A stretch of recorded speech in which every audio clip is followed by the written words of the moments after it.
buat penyelenggaraan ajang balapan dunia di Indonesia ini malah merugi. Salah satunya adalah ajang balapan yang diselenggarakan gak menarik minat investor untuk jadi sponsor. Ya, harus diakui, ajang balapan yang kurang peminat seperti World Superbike atau lebih dikenal dengan WSBK bikin para sponsorship kurang ngedapetin untung.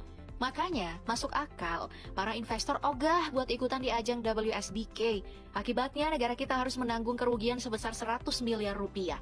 Alhasil, pemerintah pun sepakat untuk nggak lagi ngadain ini untuk menghindari kerugian yang lebih besar. Nah, terus bagaimana dengan ajang balapan MotoGP? Kan MotoGP banyak fansnya tuh. Uniknya, meskipun ajang balap motor kelas dunia ini sama sekali nggak pernah sepi peminat, namun nyatanya pihak penyelenggara masih aja ngalamin yang namanya rugi. Wah, pasti gara-gara Valentino Rossi udah pensiun nih. Enggak lah, sama sekali gak ada sangkut pautnya. Pas kita telusurin lebih dalam, ternyata yang ngebuat pihak penyelenggara mengalami kerugian adalah pendapatan dari pihak sponsor gak cukup untuk nalangin biaya operasional. Ini kita nggak tahu nih, apakah sponsornya yang kurang atau biaya operasionalnya yang membengkak. Namun yang pasti penyelenggaraan MotoGP di Mandalika menambah kerugian negara sebesar 50 miliar rupiah. Kerugian itu berasal dari biaya operasional, biaya pemeliharaan, beban bunga hutang, dan juga penyusutan aset. Pihak penyelenggara sih ngomong kalau ini tuh lebih mendingan dibandingkan WSBK yang ruginya sampai 100 miliar rupiah. Ih, namanya juga minus ya tetap rugi dong, malih. Jadinya kan negara kita harus nanggung utang sebesar 150 miliar rupiah. Tapi ya meskipun pemerintah atau negara merugi karena MotoGP ini, pihak penyelenggara masih akan tetap ngelanjutin ajang balapan motor dunia ini. Evaluasinya sih bakal nyari sponsorship sebanyak-banyaknya. Semoga aja ya, ajang balapan kelas dunia bakal terus diadakan di tanah air plus menghasilkan keuntungan, amin. Tapi tahu nggak kalian, kalau tim pembalap yang terlibat juga ngeluarin duit yang gak sedikit. Salah satu contohnya aja di ajang Formula One ini nih. Para tim balap biasanya ngeluarin biaya buat ngebangun sebuah mesin F1 berkisar 14 juta US dollar atau setara dengan 210 miliar rupiah. Itu baru mesinnya doang, belum lagi setirnya nih yang punya segudang fungsi di dalamnya. Nah, buat setirnya sendiri, para pabrikan biasanya ngeluarin budget di kisaran 800 hingga 1,4 miliar rupiah. Padahal masih ada pengeluaran biaya buat ban yang harus diganti secara berkala.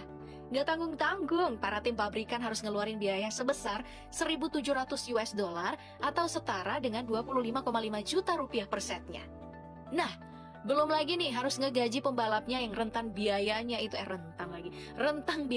sebesar 1 hingga 55 juta dolar atau kalau dirupiahin jadi 15 sampai 827 miliar rupiah per musim, yang gila. Belum lagi para kru mekanik, staf lainnya yang gajinya mencapai 15 miliar rupiah per tahun. Wah. Nah, kalau buat kru dan staf di ajang MotoGP sendiri nih, mereka digaji dengan bayaran berkisar 74.050 dolar sampai 210.457 dolar, yang setara dengan 1,1 sampai 3,1 miliar rupiah per tahunnya. Selain itu, buat bayaran rider yang paling gede jatuh ke tangan Marc Marquez dengan gaji sebesar 20 juta dolar, yang setara dengan 300 miliar rupiah per tahunnya. Belum lagi nih dengan pengeluaran untuk part-part yang ada di dalam motor balapnya sendiri. Mulai dari mesin yang ditaksir makan biaya berkisar 3 hingga 4 miliar rupiah. Itu baru mesin doang loh, belum lagi buat ban yang tiap kali race harus diganti.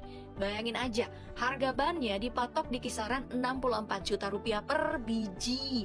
Padahal kita belum nyebutin nih sistem pengereman yang ngabisin duit sebanyak 1 miliar rupiah per setnya. Nah, kalau buat WSBK sendiri sih, mereka ngeluarin duit buat ngebangun satu unit motor balap sebesar 3,7 sampai 4,5 miliar rupiah. Namun, komponen termahalnya udah pasti dari mesinnya yang memakan biaya sebesar 1 miliar rupiah.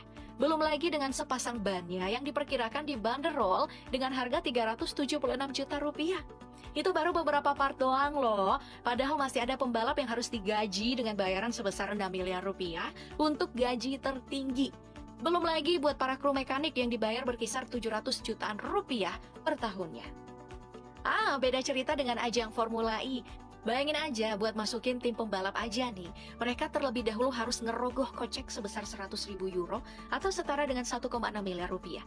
Padahal itu baru biaya regis doang, belum dengan biaya ngebangun mobil Formula E-nya. Nah, mulai dari sasisnya yang harganya diperkirakan mencapai 299.600 euro atau setara dengan 5 miliar rupiah. Selain itu masih ada kaki-kakinya yang udah pasti nggak kalah mehong lah ya. Pasalnya harga satu velg aja nih nyampe 800 euro. Jadi kalau ada 4 buah kali dah tuh, sekitar 3.200 euro atau 53,5 juta rupiah. Karena harga segitu cuma ngebeli velg doang, jadinya pabrikan juga harus ngebeli sendiri ban balapnya.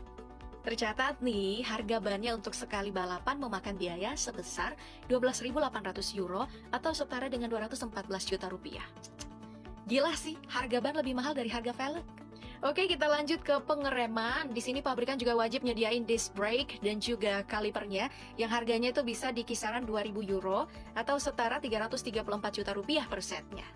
Nah, kita masuk lebih dalam lagi nih, karena mobilnya pakai tenaga listrik udah pasti makainya baterai. Buat baterainya sendiri berkisar 200.000 euro atau setara dengan 3,3 miliar rupiah. Dan masih banyak lagi part-part yang harganya selangit, makanya tim pabrikan juga butuh banget sponsorship buat pendanaan timnya.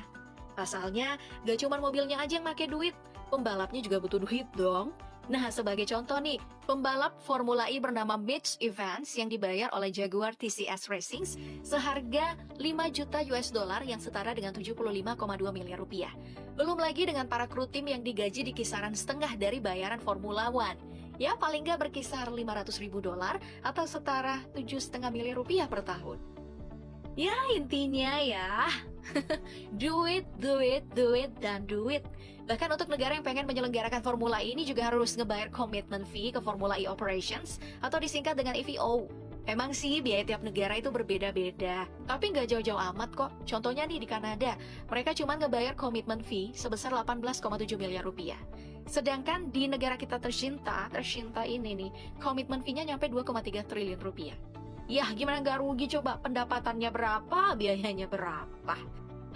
Kemungkinan besar sih ada udang di balik batu lagi nih masalah komitmen fee ke FIO-nya.